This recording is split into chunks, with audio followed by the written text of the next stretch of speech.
नमस्कार, आप देख रहे हैं आज तक। आपके साथ मैं हूं सईद अंसारी। डायलॉग पर खेला हो गया। कोलकाता की रैली में खुद को कोबरा बताकर मारकर शमशान पहुंचाने वाले डायलॉग पर मिथुन चक्रवर्ती बुरी तरह से गिर गए। आज आधे घंटे तक कोलकाता पुलिस के सामने उनकी पेशी हुई और आज ही मिथुन चक्रवर्ती का जन्मदिन भी। ऐसे में पूछताछ ने उनके जन्मदिन के रंग में भंग डाल दिया।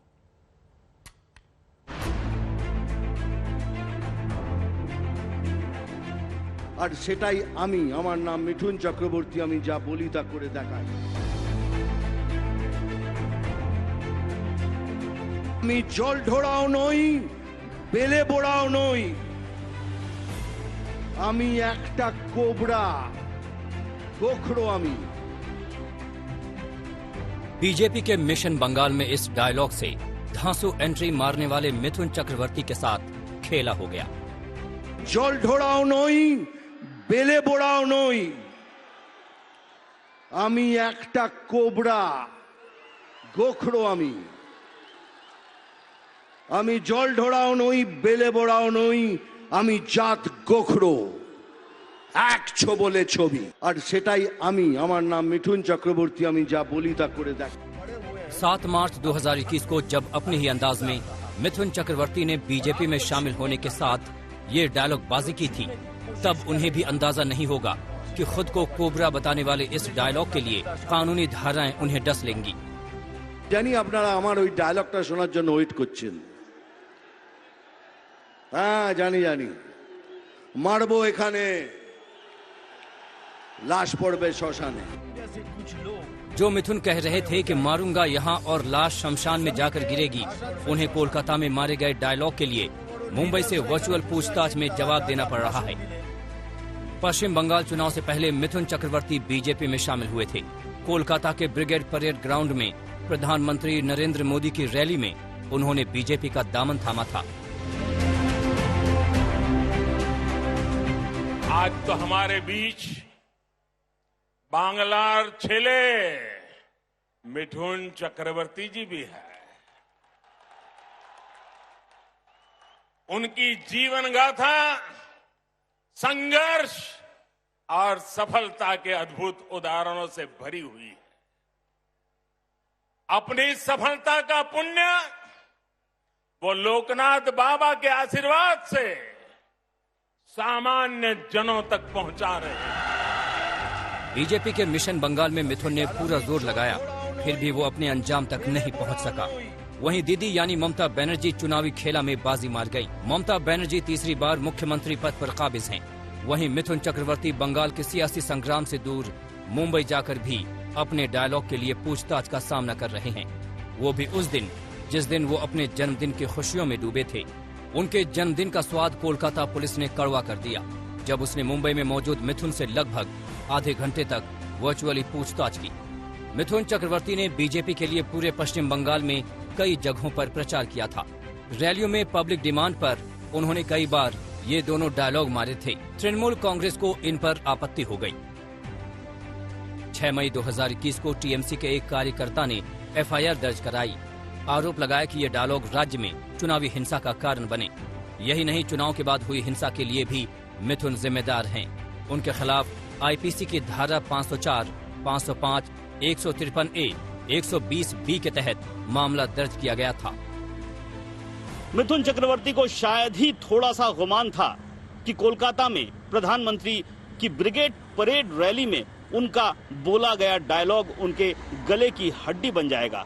हालांकि थोड़ा आभास तो हो गया था उन्होंने, क्योंकि उसके बाद की चुनावी जनसभाओं में उन्होंने इन डायलॉग का बहुत ज्यादा इस्तेमाल नहीं किया।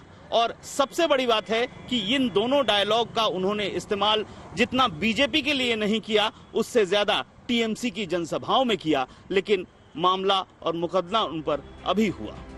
मिथुन ने एफआईआर को खारिज करने के लिए कोलकाता हाईकोर्ट का दरवाजा खटखटाया, मगर कोलकाता हाईकोर्ट ने उन्हें पूछताछ में वर्चुअली शामिल होने की सलाह दी।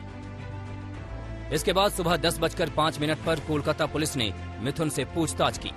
मिथुन कह चुके हैं कि ये डायलॉग महज मनोरंजन के लिए थे। उनका इरादा किसी भी तरह के अपराध को बढ़ावा देना नहीं था और वो निर्दोष हैं। बीजेपी और तृणमूल कांग्रेस के बीच पश्चिम बंगाल चुनाव के पहले शुरू हुई तलखी अब भी जारी है। एक दूसरे की पार्टी के नेताओं पर कानूनी फेर में फंसाने की चाल चली जा रही है। ऐसे में शायद मिथुन अब खुद को इस डायलॉग बाजी के लिए कोस रहे होंगे। अनुपम मिश्र, कोलकाता, आज तक। इस पूरे मामले पर मिथुन चक्रवर्ती के वकील ने एक दिलचस्प जानकारी दी। विकास सिंह ने कहा कि जिस डायलॉग पर तृणमूल कार्यकर्ता ने केस दर्ज करवाया है, उस डायलॉग को मिथुन टीएमसी के प्रचार के लिए कई साल पहले इस्तेमाल खुद कर चुके। मिथुन के बचाव में उनकी और क्या कुछ दलील हैं, इस बारे में हमारी संवाददाता अनुपम मिश्र ने उनसे बात की। हमारे साथ विकास सिंह हैं जो मिथुन चक्रवर्ती के वकील हैं, उनसे बात करते हैं। जो आज पूछताछ हुई है, वर्चुअल पूछताछ हुई है, कितनी देर हुई, क्या बातें पूछी गई, थोड़ा हमें बताइए। बस कैजुअल क्वेश्चन थे, जैसे कि उन्होंने पूछा कि आपने जो ये अपने डायलॉग्स दिए हैं, इसमें आपको हिंसा की कोई आपको संभावना दिखती थी कि नहीं दिखती थी। तो उसमें मिठुन दा नहीं बोला कि मैं कलाकार हूं और मैं तो केवल डायलॉग्स की डिमांड होती है जब मैं कहीं जाता हूं, और ये मैं 2006 से कर रहा हूं। मैं जब ममता जी के यहाँ जब 2014 में भी इलेक्शन था, 2016 में भी था, तो भी मैंने ऐसे ही डायलॉग्स दिए थे, फिल्मों के डायलॉग्स दिए थे।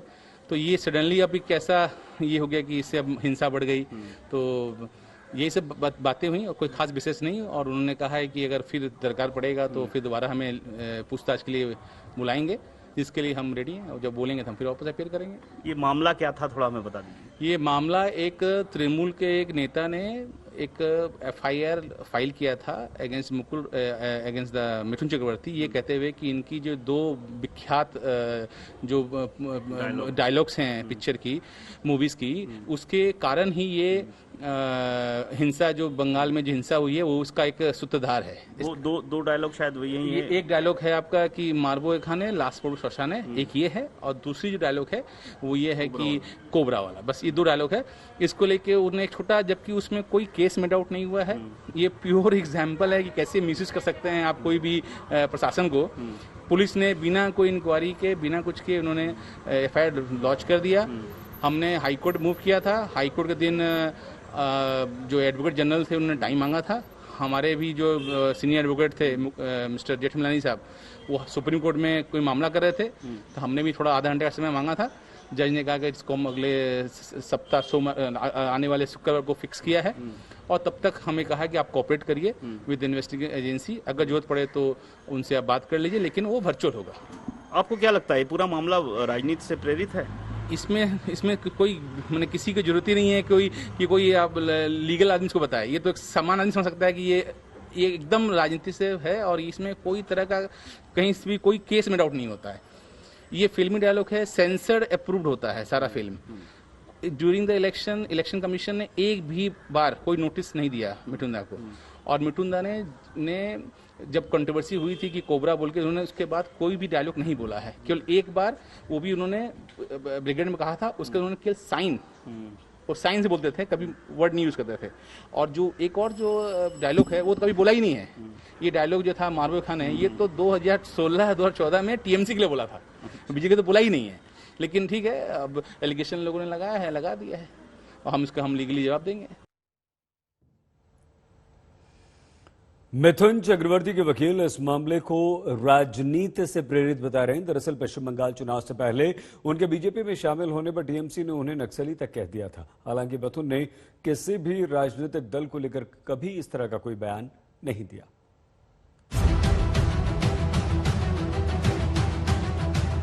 আমার নাম মিঠুন চক্রবর্তী, আমি যা বলি তা করে দেখাই।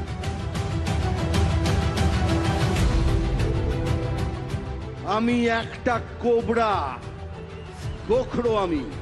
He has changed parties 4 times. He was originally a Naxalite. Mamata Banerjee के खिलाफ किसी बड़े बंगाली चेहरे की तलाश कर रही बीजेपी ने मिथुन चक्रवर्ती को पार्टी में शामिल कर बड़ा दांव खेला था। वहीं तृणमूल कांग्रेस ने पहले ही दिन से उन्हें बीते जमाने के स्टार कहकर खारिज करना शुरू कर दिया। जिस दिन मिथुन चक्रवर्ती बीजेपी में शामिल हुए, उसी दिन तृणमूल कांग्रेस के वरिष्ठ नेता सौगत रॉय ने उन्हें नक्सली बताने में भी गुरेज नहीं किया। And he has changed parties 4 times. He was originally a Naxalite. Then he became CPM. Then he joined the Trinamool Congress. He was made a member of the Rajya Sabha. ऐसे बयानों से ही साफ हो गया था कि मिथुन चक्रवर्ती को लेकर तृणमूल कांग्रेस का रवैया कैसा रहने वाला है। दूसरी तरफ मिथुन चक्रवर्ती ने ममता बनर्जी या टीएमसी को लेकर चुप्पी साधे रखा।